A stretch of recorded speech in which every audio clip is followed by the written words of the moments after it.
Good morning, everybody. We will get started here in just a few more moments.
All right, it is 10 o'clock, so we'll go ahead and we'll get started. Good morning, everybody. My name is Joshua Boatman. I'm the Regional Technology Director for the Ohio Valley region. Thank you for attending today's command training, which I believe, if my notes are correct, we are going to be talking about smart plans today. So my classes are pretty typically easygoing. If you have any questions, feel free to use the chat, raise your hand, unmute yourself, shout it out, whatever makes the most sense to you. And we'll see if we can't get all your questions answered. If you feel comfortable with turning your camera on, that would be great. I like to see people's faces, but if you don't, I understand that too. I wouldn't want to look at my face. So beyond that, we're going to go ahead and we're going to get started. So I'm going to share my screen. And hopefully everyone is able to see my screen. I'll assume if no one says anything, you can. So perfect. So today in command, we're going to cover smart plans. So smart plans are basically the business automation piece of command. Smart plans can be used for a bunch of different things, but we typically see them used for automated task creation, sending automatic emails and or text messages to your sphere or your database. The first thing that I always really talk about when we dive into smart plans is while you absolutely can automate a lot of touches with smart plans, we always want to make sure that we're just not using smart plans to stay in touch with our clients, right? Even though, yes, we can send automated text messages through Twilio, even though we can send automated emails to our sphere, we want to make sure that we're just not using those as the only touch points for our database, right? You know, Jason Abrams will constantly tell you, if you listen to him enough, that, hey, what really builds relationship is personal and unique touches, right? When you're sending a client the same thing you're sending every other client, right? That's not unique to them. But when you pick up the phone and you call and you interact with them, it is unique to them, right? When you send them a piece of information that is unique to them, such as the monthly neighborhood nurture, which we'll talk about today, that is unique information about their house. So we'll dive into all that a little bit more as we kind of go along with the class, but I always just kind of just throw that out there. Don't, even though you can automate a lot, it's supposed to supplement what your touches to your client, not replace your actual physical touches to your client, you know, those personal touches. So without further ado, the first thing I always like to talk about when we dive into command is if we click the red KW in the upper left-hand corner. So when we click that, that actually reveals a name of all the different applets we have in command. For me, it's always a cool thing just because sometimes, you know what, like the icons, I'm not, that my mind doesn't work that way. I like to see words. So when I click it, I can see that, hey, we're in smart plans. So we're going to go ahead and we're going to dive into that. So while that loads, we're going to, within smart plans, one of the most unique things that we have within the Keller Williams sphere is access to the smart plans library. So while initially I'm going to show you how to build your own smart plan, I'm also going to walk you through how you can kind of, rip off and duplicate what other agents have provided us. So we're going to kind of go through the nuts and bolts first, and then I'll show you how to download smart plans from the library, and then and even give you some recommended smart plans that I highly recommend that you start to use within your business almost immediately. So when we first jump into smart plan, the first thing it's going to take us to is our smart plans. These are all the different smart plans that I currently have within my smart plans library. You can actually see, if I look down here, I actually have over 51 or over 50 smart plans. I'm just viewing them 25 at a time, so I can page back and forth. To kind of just walk you through this smart plan screen real quick. Here we're going to see the name of our smart plan. Here we're going to see how many contacts are on the smart plan. So you can see if there's a dot here, there are no contacts on the smart plan. See if it'll let me sort by one that actually has contacts. Here you can see for my monthly neighborhood nurture, there are actually 2 people on this smart plan. If I want to view who's on this smart plan, I can easily click on the eye, and it's actually going to show me who's currently on this smart plan. So here you can see I have myself and Abby on my monthly neighborhood nurture, blah, blah, blah. If I wanted to remove a single person from this smart plan, I can check the box and then just confirm the unsubscribe. Or if I want to remove everyone from the smart plan, I can unsubscribe all. So in this case, I'm just going to remove Abby. Now, one of the key things to remember when you're dealing with smart plans, that we can only fully edit smart plans that are not currently active. The difference between an inactive smart plan and an active smart plan is going to be if there are any contacts subscribed. So for instance, with the monthly neighborhood nurture, I cannot make complete changes to the smart plan, such as like adding and or removing steps. I can make subtle changes like changing text message verbiage or email verbiage, but I can't actually change the structure of the smart plan because there's contacts currently subscribed. Any smart plan that does not have contacts subscribed, we refer to as an inactive smart plan. And in most cases, you can typically make all the changes to it you want before you resubscribe contacts. That'll make a little bit more sense as we dive deeper into the class, but just kind of wanted to point that out. Of course, created is going to show us when the smart plan was created or downloaded into our library. Duration is going to show us how long does this smart plan actually run for. Is it a 90-day smart plan? Is it a 120-day smart plan? Is it a 5-day smart plan? Completely dependent upon what your the steps you add. And then we're actually going to see the number of touches. So we'll constantly point out touches when we're building the smart plan. I want you guys to be aware of that. But the thing to know, what indicates a touch is going to be a task that requires you to reach out to your client. So think of this as a phone call you would place, or maybe a piece of mail you would send to them. A touch would also be considered a text message that you send to your clients, or an email. You can create tasks that are not touch tasks that remind you to do something with smart plans. So there's just going to be a subtle difference with those. And then of course, over here on the actions, add contact would be if we wanted to add one or more contacts to the smart plan, we can do that from here. Although we're going to talk about an alternative way to add contacts to a smart plan later as well. The pencil is going to allow us to edit this existing smart plan. And then the 3 little dots, this will allow us to either copy it, publish it to the library if we wanted to share that smart plan for other Keller Williams agents, or completely delete it from our little library itself. The one thing we didn't cover over here on the end, you'll notice this little arrow to the left of each smart plan. This is just a quick way for you to click on it, and then you can actually view the individual steps of a smart plan, right? And you can actually hover over each one to kind of get an idea of what it's going to do. All right, so here we can kind of see, hey, this is going to link to a different smart plan. This is going to delay. This is going to add to another smart plan. Let's see if we do event reminder. So for instance, here we have an event reminder smart plan. If I hover over the mouse, blah, blah, blah.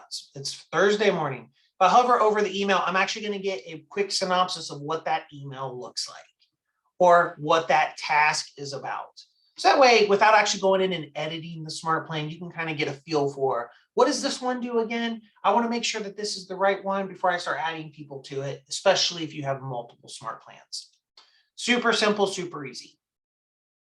So now let's just jump into building a smart plan, and let's just talk about the foundational steps you can take to build your own smart plan, right? So to do that, we're going to click create in the upper right-hand corner. And of course, we need to give this smart plan a name. So typically the one I always like to do, let's just say client event smart plan, right? So I want to create a smart plan to kind of, notify my clients and to remind me to notify my VIP clients about upcoming events. I'll even put VIP in front of it. And I'm going to go ahead and click apply. One thing to note about a smart plan name, it does have to be unique. So if you may have to add a 1 or a 2 if you want to keep a similar naming structure. You just can't have smart plan, smart plan, smart plan, smart plan, right? Each one has to have its own unique name. Once you create a smart plan, or once you edit a smart plan, this is the screen you're going to be taken to, right? This is our smart plan builder. If we need to change the name of a smart plan, we can easily change it up here. Keep in mind, once again, right, it has to be a unique name. And then over here on the right-hand side, we can see our various smart plan actions. And then over here on the left-hand side, we're actually going to see the steps, our smart plan ladder, as it were. As we take actions from the right-hand side and we add them to the left, we're going to be building our smart plan action plan, right? What actions our smart plans are going to take from top to bottom. A couple things to note as well. Over here on the right-hand side, if we go a little bit further down, we have a tips and rules section. So first, we do have a compliance and best practices for outreach. I'll probably mention this a couple of times throughout the class, but with smart plans, we are sending text messages. You are placing phone calls, right? It's going to remind you to do those things. It's going to automatically do some of that. We want to make sure that you're always calling and or emailing, or honestly, or texting and emailing people that you have permission to reach out to, right? TCPA is a real thing, and we'll continue to talk about it as we, go through this class, just as a reminder. But it is a thing. You need to be aware that you just can't take a bunch of people's contact info and then add it to your command and then just start to spam them. You need to make sure they're not on a do not call or a do not text list, because people are actually paying some pretty hefty fines. Typically it's $1,500 a fine. And a lot of times That may not seem like a lot of money, but a lot of times those are brought to you as class action lawsuits. About a year, that's actually almost been about 2 years now. I knew an agent from a previous brokerage that I was with that ended up having to pay like $25,000 because they spammed an entire, basically they had gotten their son's football contact list, and then they just dropped it into a system and then just spammed them. And a lot of those people were on the do not call and do not text list and did not appreciate that. So just throwing that out there. But just real quick to walk through, each one is going to pertain to a specific action. So, right, we have create task. It's going to tell us just here's some limitations for create task. So for instance, you can at most have 10 tasks a day. You can't create a smart plan that will create over 10 tasks within a single day. When you're sending a text message through command, through a smart plan, you actually have to have a delay in between each text message. You cannot send multiple text messages within the same smart plan within the same day. Similar restraint on email as well. So only one email per day within a single smart plan. Now that doesn't mean if you have multiple smart plans that are sending emails each day, a contact can be a part of multiple smart plans and receive multiple text messages or multiple emails in a single day. You just can't have it happen within a single smart plan. We do have a delay, right? So delays cannot be less than 1 day, and there's always going to be action required between delays. So you can't just have multiple delays stacked on top of each other. And a single delay cannot exceed 370 days. This will make a little bit more sense as we kind of start to build the smart plan. But, as far as like, adding to a smart plan, delays must be added between steps. You can't add more than one version of a smart plan to another smart plan. So basically what this is telling us is that we have a step where when a client hits this step, we can then tell command to put them on a different smart plan. And we'll kind of walk through that a little bit here as well. But you have to have delays, and you can't have that add to more than once a day. So you can't have it in a single day add to multiple smart plans, and you can't have more versions, right? So if I have the birthday smart plan, I can't say, hey, add them on day 3 and then add them to the birthday smart plan on day 7. Only one instance of that smart plan can exist. The due date cannot exceed 14 days when we talk about task creation. And then if we are ever going to restart our smart plan, right, we have an opportunity that once someone reaches the end of a smart plan, they will get pushed right back to the top and execute those same steps over and over again. That can only happen on a smart plan that is 14 days or more in length. And of course, it has to be the last action. So we covered a lot right there. It'll make sense as we kind of dive in and we talk about each one, but I just wanted to point out the tips and rules, kind of just give a quick explanation of which each and every one of those are. So now let's dive into this thing. So here I am, I'm going to create a smart plan for an upcoming event, right? And the biggest thing when you think about smart plans aren't date necessarily execution, right? It's day execution. So what does that basically mean? So let's say the very first thing that I want to do when I add a client to the smart plan to get reminded of my upcoming event is I want a reminder for myself or for the agents on my team or my admin, whoever it is. I want a reminder for them to drop send an invitation in the mail, right? I want to give them some notice like, hey, send an invitation in the mail. So to do that, I'm going to click create a task. And that's going to add that over here to the left-hand side. So as we start to work through this, one section I'm going to kind of point out multiple times throughout this is the little smart plan step tracker at the top. So what is this telling us? This is our summary. So as of right now, I know that this is a single day, a 1-day smart plan that contains one step, which is this task step. And in this step also is a touch, right? Because here, as I look at the task section, I can see that the task type is touch versus not a touch. If I were to select no touches, it's going to say, hey, that you don't have any touch steps within your smart plan. But in this case, I want to send some mail. Now, my due in days, this is going to be when the contact is added to this smart plan and it hits day one, because you can see this is the very first step. The day I add the contact, that's day one. This is what's going to happen. It's going to create a task. But when do I want that task due? Do I want to do today? Do I want to do 4 days from when they were added to the smart plan? Or do I want to go all the way up to 14 days? It's entirely up to you. I'm typically probably, if I'm creating a task, I want the due date to be within a day or two. So I'm going to say due today. Now, task name is a required field. So you'll see we have the little asterisk here. This is how we can identify what this task is about. So here I can say, send invitation to, and now I could just put client, and that's fine. But what will happen if I do that, every client I add to this smart plan and it creates this task, they're all going to have the same exact task name. So one of the really neat things we can do within Command is if we look over here to the right hand of the task name, we see this little drop down with this weird little bracket, F dot bracket.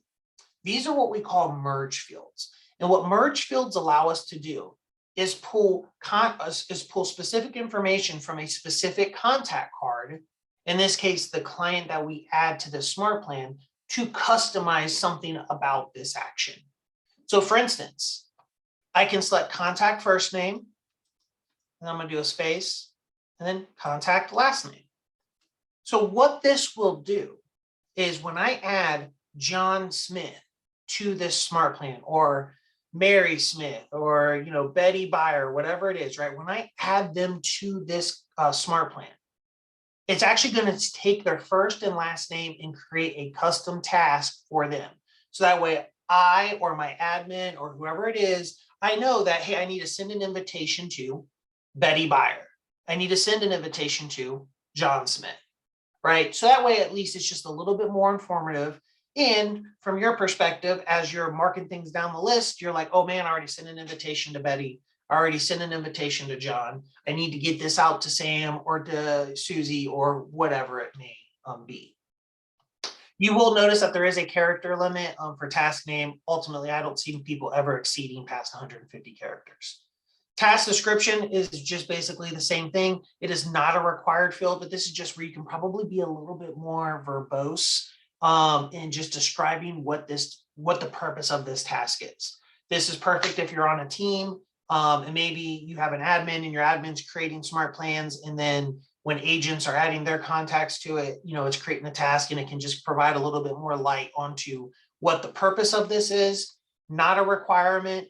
You also do have access to a certain number of merge fields within here as well.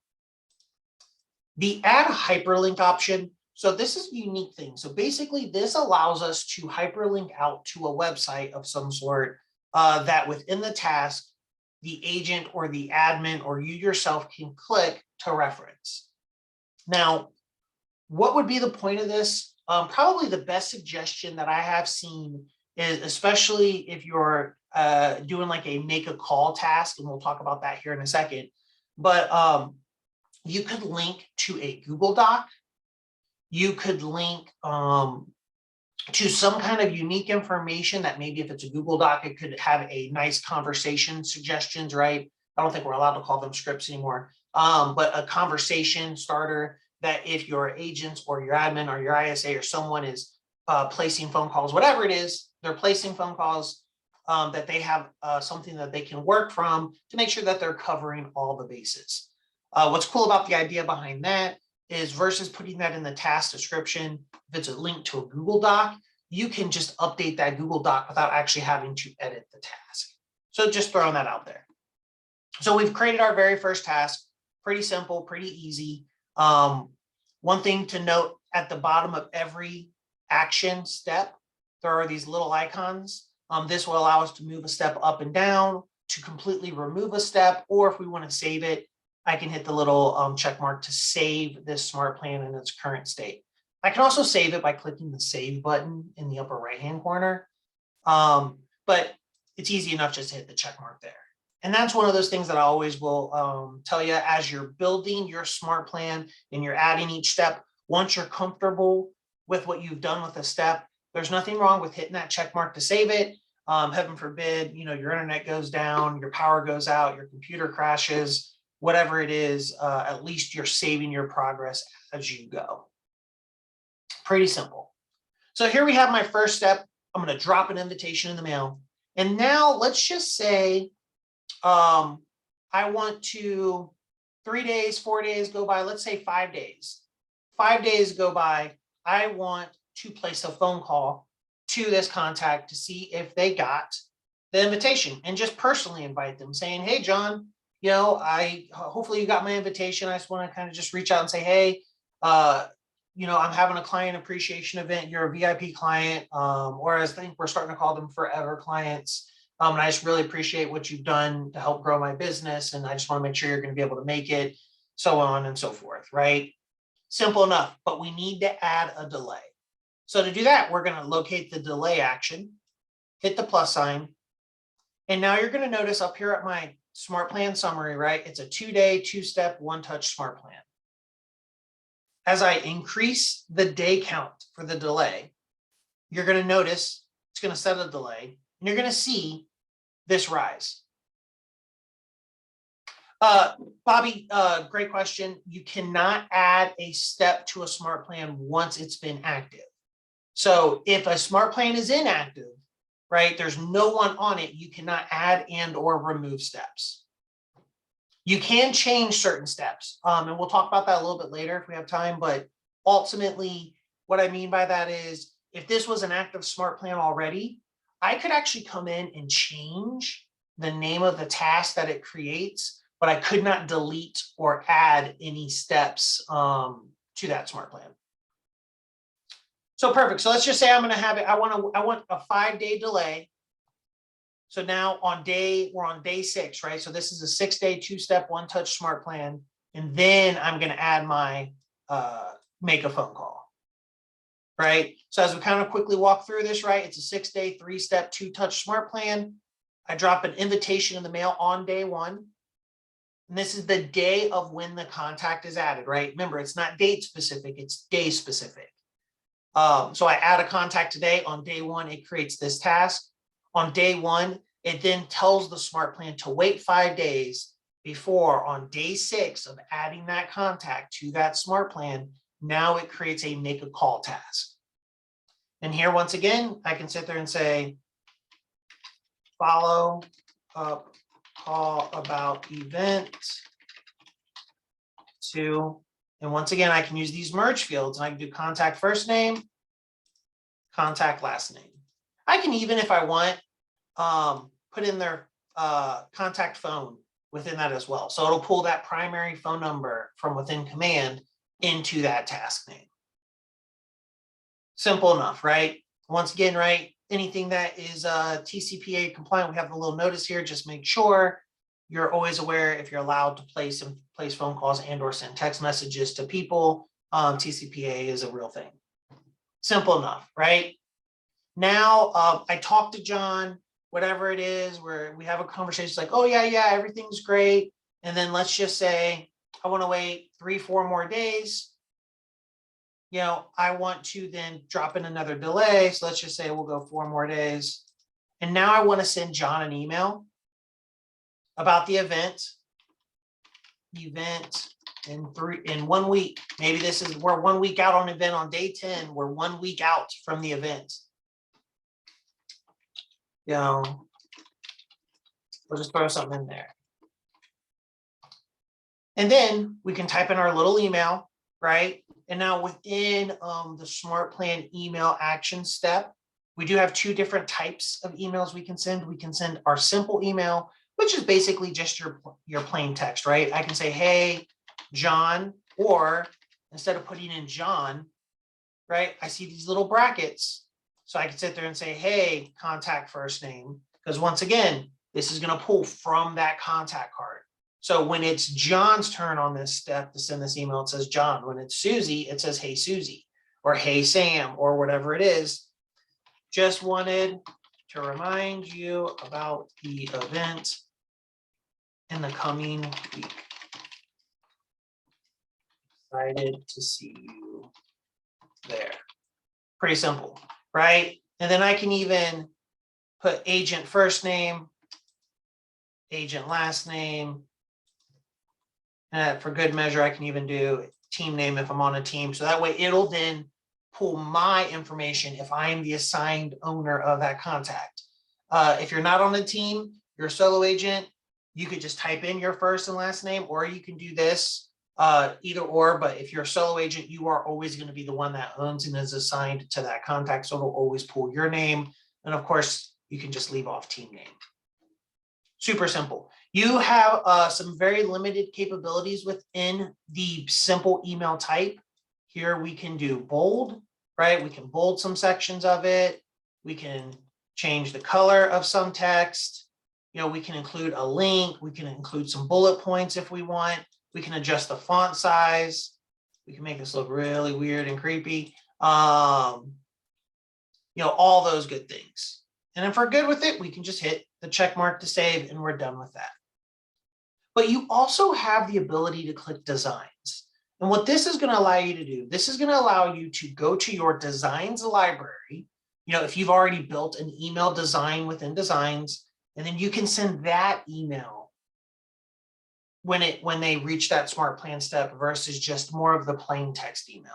We're not actually going to go through how to build an email design or anything like that. We kind of cover that in our designs class. So definitely if you're interested in that, we briefly kind of go over that process.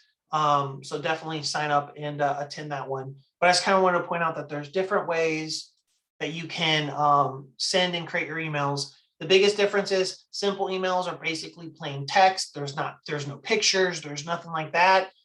Designs allow you to have fancy buttons, fancy fonts, fancy images, you know, all the fanciness of what you would expect within a designs-based email. But let's also say, I want to wait after this email goes out, right? This email I'm hoping is going to go out, you know, about a weekish before the event, right? I'm going to wait another 2 days, 3 days, 4 days before the event. Let's just say 3 days. Then I'm going to have it send out a text message. Now, I want to be clear about the text message step here. This will only work if you have a Twilio account connected to Command. To get a Twilio account, you can go into Command, click settings. You'll locate Twilio in that list, and then you can sign up for a Twilio account. And then this will send an automated text message to your client from your Twilio phone number. When you go to sign up for Twilio, you will select a Twilio phone number, right? You can never, one of the questions I always typically get is, can I make Command look like it's sending it from my phone number? And the answer is you cannot. Not because we technically can't do that from a technical perspective, we can do that. But from a legal perspective, we're not allowed. The FCC has stated that it is actually, I think it's a misdemeanor. It's a lower end misdemeanor, but I still believe it's a misdemeanor. That if we spoof a cell phone number as a text, that's just against the law. They passed the law to prevent that. So you will sign up for a specific Twilio number. Just want to kind of point that out to you. There is a small cost to that. Basically, depending on your package, it basically boils down to, I think it's like a penny a text message. It's super, super cheap. You know, it's actually probably one of the cheapest ways to actually send bulk text messages within the industry. A lot of other CRMs and platforms allow you to do that. A lot of times they upcharge you on that Twilio cost. So for every text message you want to send through them, it's like a nickel versus us. We just basically pass on the savings and the cost of what Twilio charges us. Super cool. But when you're building out the text message, it functions just like the email, right? We can sit there, we can say, hey, and if you notice, we have our little merge tags, first name. Just wanted to reach back out and remind you of the event. And then one of the really neat things within this little window, if you notice in the lower left-hand corner, we have this little smiley face. If we click it, we can actually add emojis, right? So I'll do a search for party. I'll drop that in there. So now when I'm texting out a little party emoji. And of course, I can have it go agent first name and agent last name, right? Simple enough. Now, a couple things that I always will tell people, especially if you're a solo agent, it's a little bit more difficult with teams. But if you're a solo agent, one of the things you may want to do is also include your real phone number, whatever that is, right? Because one of the things that I always kind of do stress to people, don't treat your Twilio phone number as like it's your real phone number. In most cases, be upfront with the clients that this is my business text line, that, this is not my actual cell phone number. This is just a way that I'm using to easily communicate information out to you. And of course, always have that conversation before you really start texting people and sending just random stuff, because if you sign up for a Twilio number and you don't give anyone a heads up, and you just spam them, and you send them something, chances are you're going to get a lot of people that are going to unsubscribe from your Twilio, and then they'll never receive any Twilio. Bobby, as far as like, what do I suggest for a team? So that's a great question. So one of the things you can do in teams, if you want to include the phone number of each individual agent at the end, you would just once you create the initial smart plan, so say you have this client event smart plan, you would then just make a copy of that smart plan for each individual team member. You'll have multiple versions of the same smart plan, but then within the Josh version, I can put my phone number. And within the Betty version, Betty can put her phone number. Your mileage may vary with that if you want to go through that. Some people don't really care to put their phone number in there because they've done a great job communicating on the front end that this is just a contact text, not an actual like, hey, this is me trying to communicate with you back and forth like I'm pretending this is my phone number. So hopefully that makes a little bit of sense. All right, so the other thing I'm going to point out here real quick, and we're not going to spend a whole lot of time on it, but you're going to notice we have what we call message type, static and dynamic. So we're currently in the static message type, and if we hover our mouse over it, it's going to tell us like, hey, this is a single text message, not recommended for repeating smart plans. If you remember when we kind of were talking about all the rules and regulations, one of the things we can do is restart a smart plan, right? So if I click restart smart plan, I can tell it how many times do I want to repeat this smart plan, either an unlimited amount of times or 1, 2, 3, 4, 5, 6 times before that contact is officially removed from the smart plan. If I say repeat once the contact goes through, it creates this task. Then it waits 5 days. Then it creates this phone call. Then it waits 4 days. Then it sends the client this email. Then it waits 3 days. And then it sends the client this text message. And then it will repeat one more time, pushing the contact back to that very first step. And it will execute all those steps again. If you're doing a text-only smart plan, and typically you're only going to do this for text and task-based smart plans, not email-based, you have the ability to do what we call a dynamic smart plan. So when we click on this gives us the ability to add up to 6 different text options. So that way, as your contact is going through this smart plan for the second or the third time, they will receive a different text message. So basically, the first time through, they'll receive the first text message. Then, if they're going through that smart plan again the second time, because I've told it like, hey, repeat one more time, they will not get this text message. They'll get the second text message. If they have a third or a fourth time that you're sending them back through, they're going to get that next step text. And most we can do dynamically is 6. So if you tell it to go unlimited, right, after that 6th time, when it goes up to run through it that 7th time, right, they're going to get the first text. Just want to point that out. You want to be careful and only do this with probably task and text-based smart plans, because if you were to do this, they would get this same email. There are no dynamic emails, right? So emails won't go, oh, send this email, then send this email the second time through. We don't have that capability. That's only for text messages. Just want to point that out, right? And each one you can put in your little emojis, right? Always put the poop and the clown, my favorite 2 emojis. Specific order is important. But, and then of course, if you need to delete a step, the little trash can to the right. And then we're just going to do a single step. And of course, I would be amiss. Actually, let me delete that.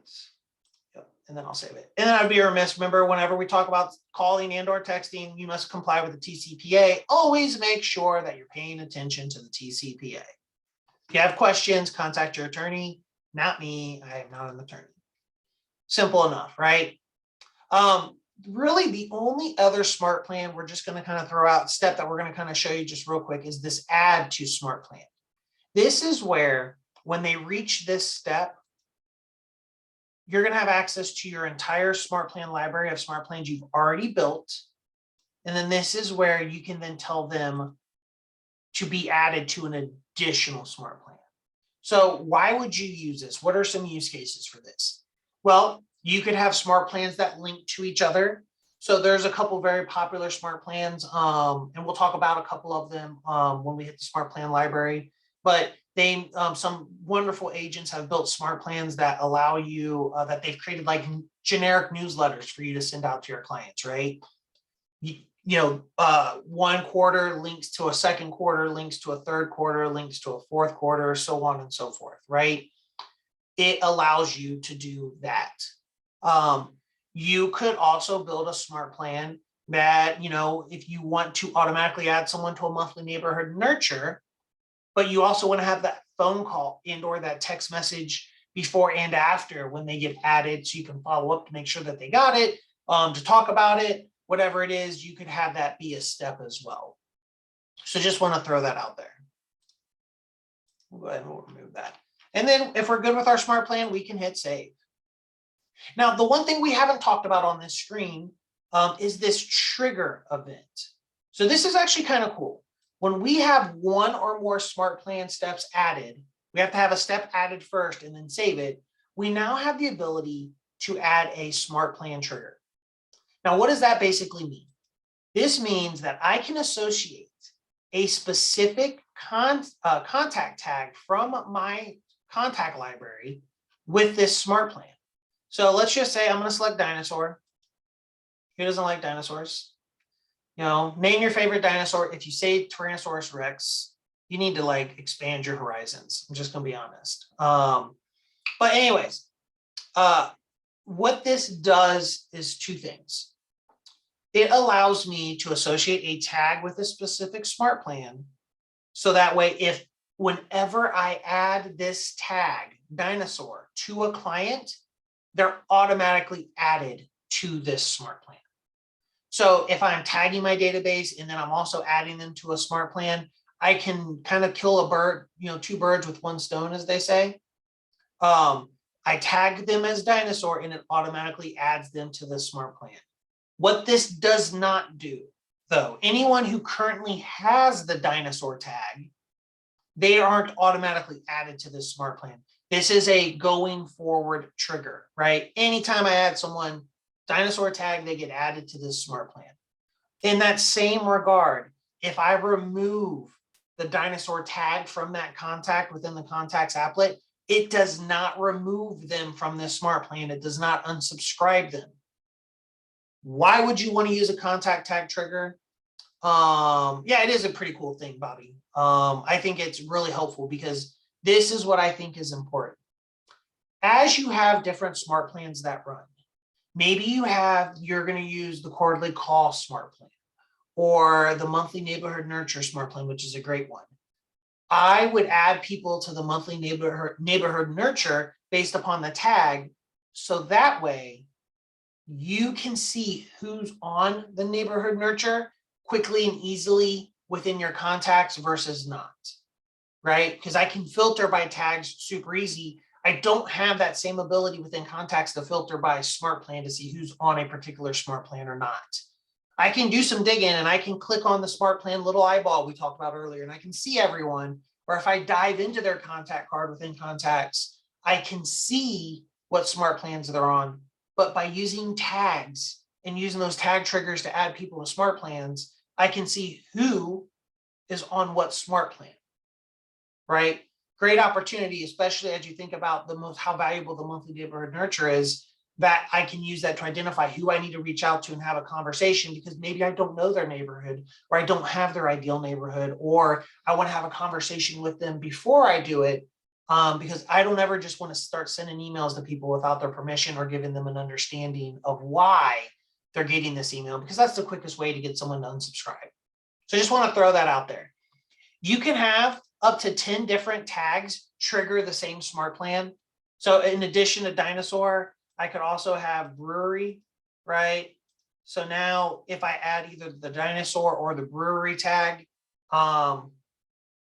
they can get added to the same smart plan. Super cool, super simple, super easy.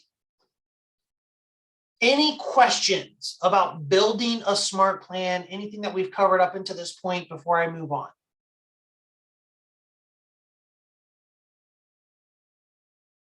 Perfect. Your silence is compliance in my book. So now let's talk about probably the question I get a lot. Josh, that's phenomenal. Looks like it's super easy to build smart plans. I love it, Josh, love it. But I'm a real estate agent. I'm out here selling real estate, man. I ain't got time to be back here building smart plans and things like that. I'm out here selling. I'm big time. I'm a big time real estate agent, right? Totally understand. Totally get it. That's why one of the most beautiful things we have available within Keller Williams and within our ecosystem is the Smart Plans library. So when we go ahead and we click library at the top, what we're going to see is the ability for you to search and download smart plans that have been featured, that have been built by Keller Williams and your local real estate agents across the country. So they have taken the time to build and to design a smart plan for a reason. And then you can just download it into your library, make whatever small changes you need to if you desire, and then just add your clients to it to send. So you don't have to recreate the wheel. Go and download someone else's will, right? Super cool, super powerful, and a real huge time saver, especially if you're new to the business and you're just not quite sure what you want to do. Google something, right? If you go up to the search box and say you're wanting to use a smart plan for any incoming Facebook leads, type in FB, right, or Facebook, and here you're going to see what we have 360, more of them, different Facebook lead follow-up smart plans that different people have used. Now, it typically is going to be sorted by the most downloads. So as we quickly break down a smart plan library card, you're going to see the name of the smart plan, a quick description of it. Ashley, great question. So Ashley's question is, can you change those? You can change 99% of them. There's a few of them from KWRI that you cannot change, but anything that has been built by an agent, you can delete all the steps, add steps, change any aspect of that smart plan. No worries. Great question. Here you're going to see the publish date. You're going to see how many people are currently using this smart plan, right? This is in over 5,000 agents smart plan library. Their average star rating. So there's 40 ratings of 5 stars, which is phenomenal. This is Marty's plan. Marty's a great guy. And you're going to see a quick summary. This is a 25-step, 26-day, 12-touch smart plan. What I love about pointing this out is, for some people, that sounds like a lot. 12 touches? Man, I don't know if I want to do all of that, right? I want something a little bit less. So here's one you can look at. That's a 2-step, 1-day smart plan. That I just want to start with something real simple, real basic. And then I'll add on to it. Absolutely. You can start with Michael's and versus just jumping in with Marty's. The other thing I'll point out is this view steps, very similar to that initial smart plan screen. When we click that little arrow to see the individual steps of the smart plan without editing it, right? We can click view steps, which allows us to hover over and see what each thing's going to be. So here we can see in Marty's smart plan, this is the example of the text. It says, hey, again, remember, it's pulling in those merge tags. So this would be John or Susie. And then your name, right? In this case, Josh with KW. I realize it might be difficult, blah, blah, blah, blah, blah. Talk about the COVID, talk about the FaceTime, whatever it is, right? You can see examples without actually adding them to your library and then editing them. You can quickly run through and say, oh, this is what the email looks like. Oh, then, it's going to add them to the monthly neighborhood nurture smart plan. Super cool. And then if you want to download that smart plan, you click add to smart plan here, or add to smart plan here, and it will download it into your library for you to edit and or start adding your contacts to it. Super, super cool. Quickly, the filter option to the right. This is a way where you can filter by duration or a specific author, or a certain number of touches or a certain number of downloads or ratings, all those different things. Super, super cool, super, super easy. The featured section, this will constantly change here and there. These are going to be smart plans that typically KWRI has seen other agents build, and we've seen a lot of success with them. So you may want to take a look at these. But most importantly, though, I'm going to spend a little bit of time talking about the Keller Williams Smart Plan. So to your initial question, Ashley, you can edit a lot of things about a lot of the smart plans. Typically, these KWRI ones, these Keller Williams Smart Plans, these 10 are going to be the ones that are the exception to that rule. There's not going to be a lot of editing that you can do within each one of these. And what I mean by that is you can change some of the steps, but you cannot add and or remove steps. So there are 4 smart plans that if you take nothing away from this class whatsoever, here are the 4 smart plans that you probably should start using in your business today. And the most single important smart plan, if you do nothing else with smart plans, you're like, Josh, I'm not texting, I'm not emailing, I'm not doing anything. What is the one thing I should do? Is the quarterly call smart plan. This is basically a simple smart plan that when you add your clients to it, it's going to create a task for you to place a phone call and then wait 90 days and create that task again for unlimited times, right? All into the future. So the idea is you add a client to this call, to this smart plan, and you are reminded to place a phone call to that client every 90 days. If you do nothing else in your entire business, the quarterly call smart plan is the way to go. If you reach out to your database, your entire sphere 4 times a year, you will generate money. The NAR, the one stat that has never changed in real estate since I've been in it for what, oh, good grief, like what, 15, 16, man, it's been good grief, I'm getting old. The one stat, the NAR has, it's never changed. 70% of your GCI, that's 70% of your money that you make, you know, doesn't come from Facebook leads, doesn't come from Zillow leads, doesn't come from whatever it is. It comes from your sphere and your past clients. So if you are calling your clients 4 times a year, every single one, and you're touching base with them, you will generate business and you will stay in relationship with them. So this, if nothing else, super simple smart plan, right? Place a phone call, wait 90 days, place a phone call, wait 90 days, because it is repeating an unlimited amount of times. Super simple, super easy. If there's anything you do, especially with the Command mobile app, you just open up your app every single day, see the people you need to call that day, place those phone calls, and you will generate business. 100% guaranteed. If you can't generate business from the people that know and love you and your past clients, we might be in the wrong business. So what's the next smart plan that I would recommend? Well, if you're going to do anything, I would recommend the monthly neighborhood nurture or the bi-weekly neighborhood nurture. Both basically, they basically do the same exact thing. The monthly neighborhood nurture just sends this email once a month. The bi-weekly sends it every 2 weeks, right? And what is the monthly neighborhood nurture? If you haven't, if you're not familiar with it, this is with our relationship with a company called Nextdoor, where people have mapped out their neighborhoods. This is where it's going to send them an email that's going to show them what's happening within the last 30 days within their specific neighborhood.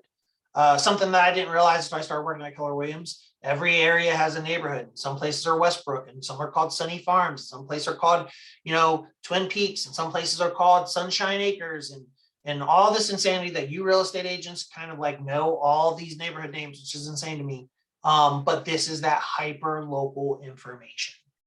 This is a very simple email. You cannot edit the email. You cannot edit the contents of the email. This is based upon what neighborhoods you select within their contact card.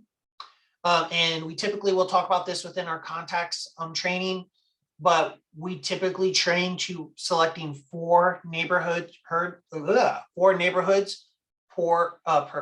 man, it's just been one of those days, per contact. Typically the neighborhood they live in, the neighborhood that they might move to in the next 3 to 5 years, their dream neighborhood, maybe in Hawaii or Miami Beach, and maybe the neighborhood they grew up in, right? It's always kind of cool when you see the neighborhood you grew up in, and then like all of a sudden it pops up and you see a house that, oh, that was the house I grew up in, is for sale again. Or, oh, that was my best friend Ricky's house. Hey, honey, come over here and look. This is Ricky. Remember when I tell you about Ricky? We did, whatever. Like this was his house, right? Because one of the most unique things that I think we don't talk about enough is being a part of Keller Williams and being a part and utilizing Command. We're actually tied into every single MLS across the country. So when you think about your MLS, you may be, for instance, here in Dayton, right? I live in Dayton, Ohio. Actually, I live in Troy, but Dayton, Ohio. We invented the airplane. You're welcome. We have the Dayton MLS. We have the Columbus MLS to the north of us, Cincinnati to the south of us, and there's a small little holding on for dear life called Wrist out there in the country. You may be a part of multiple MLSs, but because you're with Keller Williams, you actually have access to listings in Miami, Florida, or Hawaii. So you can set your clients up for that dream neighborhood in South Beach, and then they can get an email that will pull that information. You don't have to be licensed in Florida. You don't have to be a member of that MLS to provide that local information to them, right? So if we talk about what are the top 2 smart plans you should be using, 100% quarterly call smart plan, and then the monthly neighborhood nurture. 2 amazing touches, right? You talk about, if you just do those two smart plans, you're actually touching your database, your entire sphere, 16 times a year, right? 4 with the quarterly call smart plan, and then once a month, 12 times a year with this monthly neighborhood nurture. Super cool, super easy. We do train to those 4 neighborhoods. Don't just put one neighborhood, try to at least put 2 or 3, just because it will only send the email for, if there's activity within that neighborhood. So if you just put one neighborhood, their local one, there may not be a listing or a sale in that 30-day period, so they will not get an email. Great question, Bobby. This would be one email that contains links to all the different neighborhoods, right? So it'll say, hey, this is what's happening in this neighborhood. Click here for more. Click here for more. So it's definitely not separate emails. That's why you want to include at least 4, because ideally there's always going to be 4 within those 4 neighborhoods. Hopefully there's going to be some kind of activity. Super, super cool, super, super easy. And what I also love about this is when we talk about, I tell people like, hey, the quarterly call smart plan. Hey, what do I say, Josh? What do I say? I'm going to call my sphere. All right, I got to call him today. What do I say? Well, if you're the first conversation can be about the monthly neighborhood nurture. Hey, Aaron, just wanted to give you a call, let you know, hey, I'm with Keller Williams. I'm licensed. How are you doing? Blah, blah, whatever it is. And say, yeah, well, part of the reason I'm calling is we have this really cool free technology that allows me to give you hyper local information about your neighborhood where you have ownership, right? Probably the biggest investment Aaron ever made was buying a house, right? Like most of us. I would love to add you to this monthly neighborhood nurture so you can kind of be aware of what's going on in your neighborhood, and maybe any other neighborhoods in and around the area, the state, or the country that you're interested in. Would you be okay if I signed you up for that? Perfect. I'll get you signed up. You'll get that email later today. If you have any questions, please let me know. And then I've got his permission. I talked to him about what this email is, why it's so valuable, why it's unique to him. And then I'm going to go and add Aaron to the monthly neighborhood nurture smart plan, or in my case, I'm going to add him to the monthly neighborhood nurture contact tag that I have tied to that smart plan. So that way I can see he's on the monthly neighborhood nurture without actually having to dive into each individual smart plan. Hopefully that makes sense. Super cool, super easy. And really, you don't have to do anything other than map out their neighborhoods, which is super easy. You'll just select it from a list and you're on your way. So two simple smart plans, right? You're providing local information. Jason Abrams will always tell you, I just was on a call that he did last week where he talked about this, right? People want unique information about them. That's what they want. They want unique info, right? They don't, the same thing you're sending to everyone. A lot of times that's how people ignore it. That's why Zillow is so powerful right now, right? People like that Zestimate. That is correct. I don't call it a Zestimate. Zillow does not get to create their own word. I don't live in that world. It's a Zestimate. I'll put your letter in front of it if that's what you want to do, but I'm not going to call it what you call it. We all know it's inaccurate, but what really makes people happy about that is it's unique to them. You pull up your house, you're like, holy crap, my house is worth $325,000. Probably not accurate, but it makes them feel good. It makes them feel informed. You can do that with the monthly neighborhood nurture. They can be aware of what's going on in their neighborhood.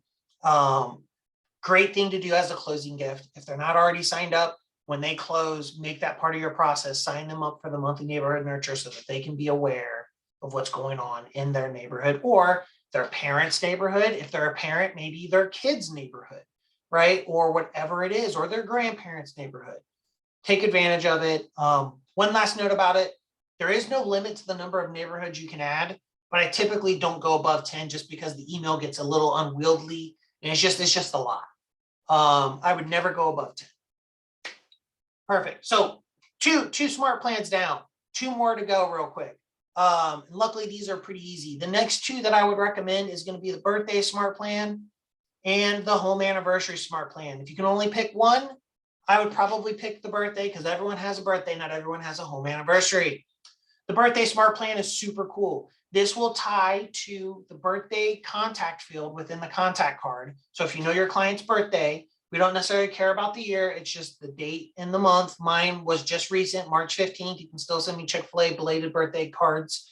You can send them my way. Not a big deal. I understand, not everyone can know what my birthday is, but you do know now. If you do send a Chick-fil-A gift card, $10 or more. Don't be one of those $5 Chick-fil-A gift card givers. What's that about? What are you going to buy from Chick-fil-A for $5? What? Nothing. That's what. Anyways, I digress. This is a pretty cool smart plan.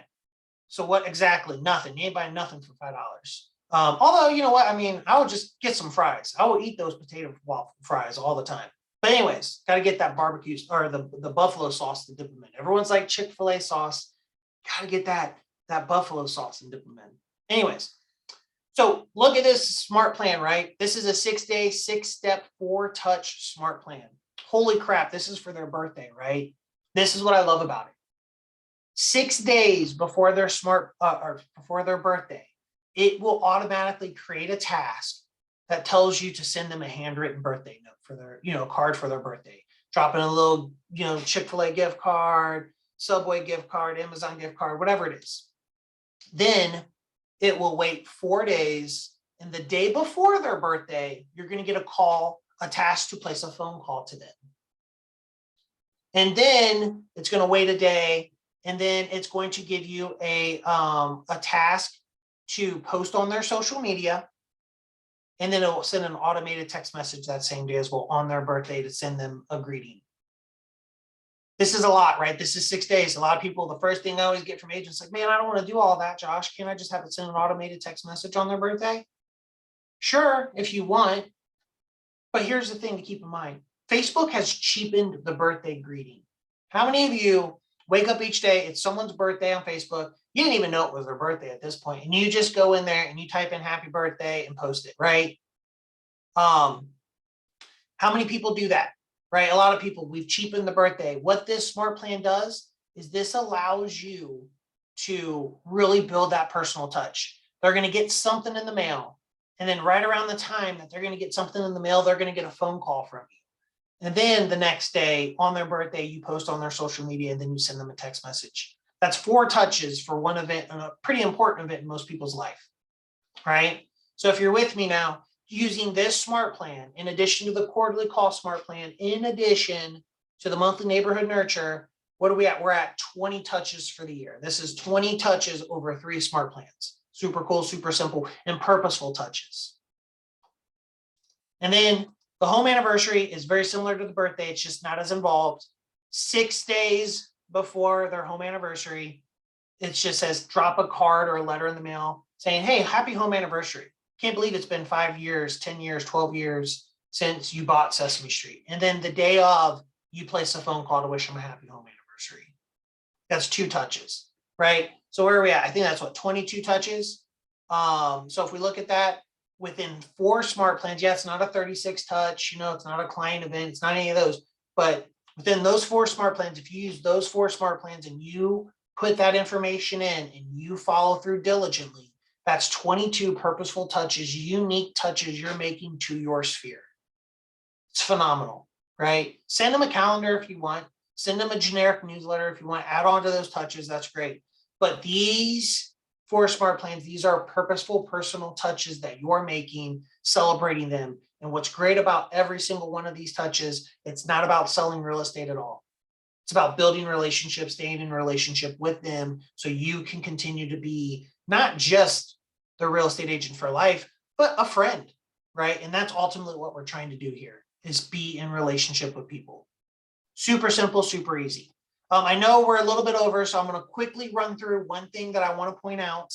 How to add contacts and smart plans easily. So if we go to the contacts applet in the upper left-hand corner, we're going to see all of our contacts. So here on the right-hand side, you can see how many I'm seeing at any given time. I'm seeing 10 at a time of 4,500. If I want to add a giant group of people to a smart plan, I can click show 1 of 10 and I can show 500 at a time. So I can add 500 people to a smart plan at once. I can say here, I can then, with 500 showing, I can come over here into the left of name. I'm going to check that box and it's going to select all 500 people from this list. And this is going to give me the bulk action dropdown. And from here, I have the add to smart plan option. I could also bulk tag from here as well. So if I wanted to add all of these to my monthly neighborhood nurture, and this tag is tied as that contact trigger, I check this box, they all get added to the monthly neighborhood nurture tag, and then it triggers and adds them to that smart plan. You can do that. But we also have the ability to add to smart plan this way, and then we can go ahead and select whatever smart plan we want to do. So let's say it's the quarterly call smart plan. I'm going to do a quick search for it. And I'm going to click select. And then what's really cool, it's going to validate what we're doing here. It's going to say, hey, wait a minute. Out of these 500 people, you're adding them to the quarterly call smart plan. And this smart plan requires a phone number. These 2 people don't have phone numbers. So it's not really going to work for them. Do you want us to just ignore these and not add them? Add them anyways. We can even download a little export of these that we can reference later to then find their phone numbers. If we add them to the plan anyway, it's okay. It just won't create that task or that step for them. And I'm going to go ahead and I'm probably going to say remove contacts with errors, right? I don't want them in it. I'll later go through and do it. Now it's going to ask me to select a start date. When we bulk add contacts to a smart plan, it gives us 3 options. We can start everyone now. It will take some 500 people, add them to my quarterly call smart plan immediately. We do not want to do that, especially with the quarterly call smart plan. Because if you recall, the first step that smart plan does when a contact is added, it creates a call task. And then 90 days later, it creates that call task again. If I were to add all 498,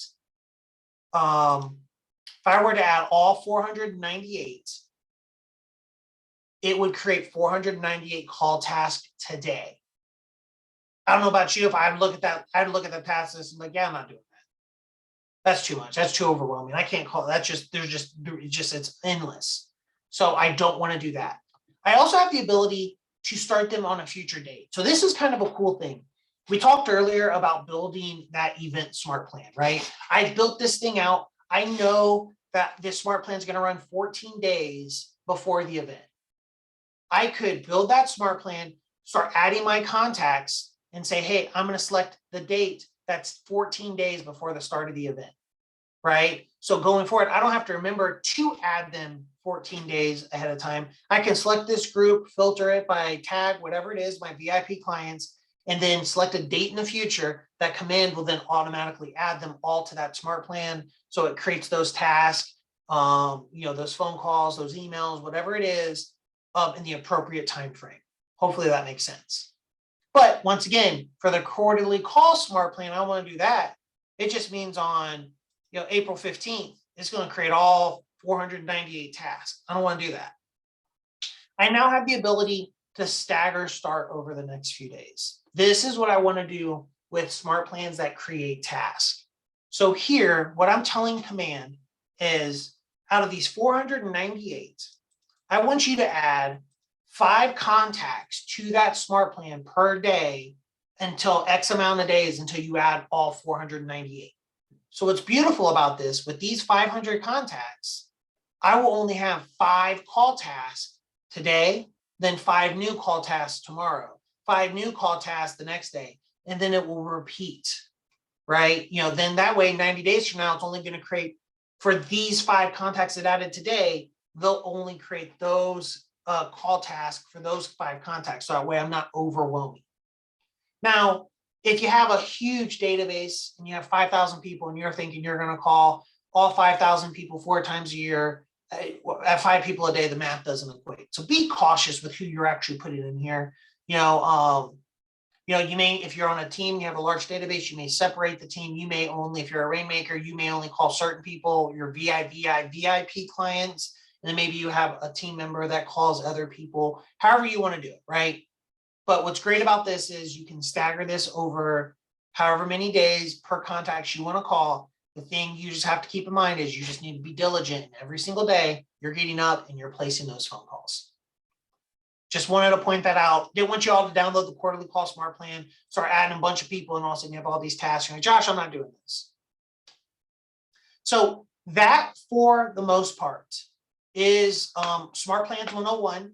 Hopefully that was helpful. Are there any questions, concerns, criticisms, compliments before we end the class?